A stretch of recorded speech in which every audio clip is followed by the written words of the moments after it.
ప్రజలు కోరుకున్న ప్రతి పనిని క్షణాల్లో చేసి చూపించారని తూర్పు నియోజకవర్గం వైసీపీ ఇన్ఛార్జ్ దేవినేని అవినాష్ అన్నారు. ఏ సమస్య వచ్చినా తన దగ్గరకు వస్తే పరిష్కారం చేశానని, కానీ పని చేయించుకున్న వారిలో ఆ నిజాయితీ తనకు కనిపించలేదన్నారు. కొన్ని ప్రాంతాల్లో ప్రజలు ఓట్లు వేయరని తెలిసినా కూడా వారికి కావలసిన మౌలిక సదుపాయాలు అన్నీ సమకూర్చి వారికి అండగా నిలిచామని, కానీ ఓటు వేసేటప్పుడు వారు ఒక్కసారి కూడా ఆలోచించలేదన్నారు.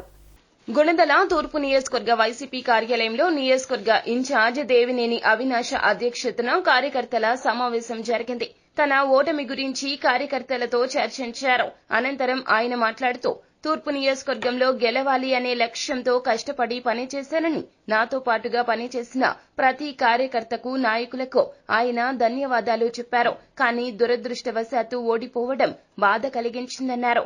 వైఎస్ జగన్ సహకారంతో నియోజకవర్గ వ్యాప్తంగా అనేక అభివృద్ధి కార్యక్రమాలు చేసి చూపించామన్నారు. కులమత ప్రాంతాలకు అతీతంగా అన్ని ప్రదేశాల్లో అభివృద్ధి పనులు చేసిన ఘనత మనదే అన్నారు.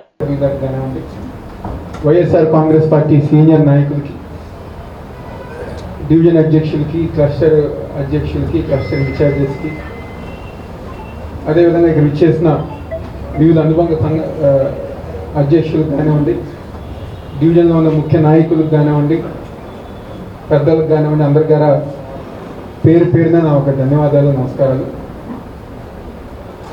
4వ తారీఖున ఎందుకంటే నేనైతే కల్లోకి అలాంటి రిజల్ట్ అనుకోవాలి. 5 సంవత్సరాలు కష్టపడ్డాం. దాదాపుగా ప్రతి ఇల్లు గారు 4-5 సార్లు తిరగటం జరిగింది. ఎవరికి ఏ చిన్న ఇష్యూ వచ్చినా, ఎవరికి ఏ చిన్న ఇబ్బంది వచ్చినా, అర్ధరాత్రి గారు ఫోన్ చేసినా వెంటనే స్పందించి, ఎందుకంటే చాలామంది 1 గంటకి 2 గంటకి గారు ఫోన్ చేసేవారు. మాకు ఆ ఇష్యూ ఉంది, ఈ ఇష్యూ ఉంది, లేకపోతే ఇంకేదో ఇబ్బంది వచ్చింది, వెంటనే మీరు రావాలని చెప్తే అనేక సందర్భాల్లో వెళ్ళటం గారు జరిగింది.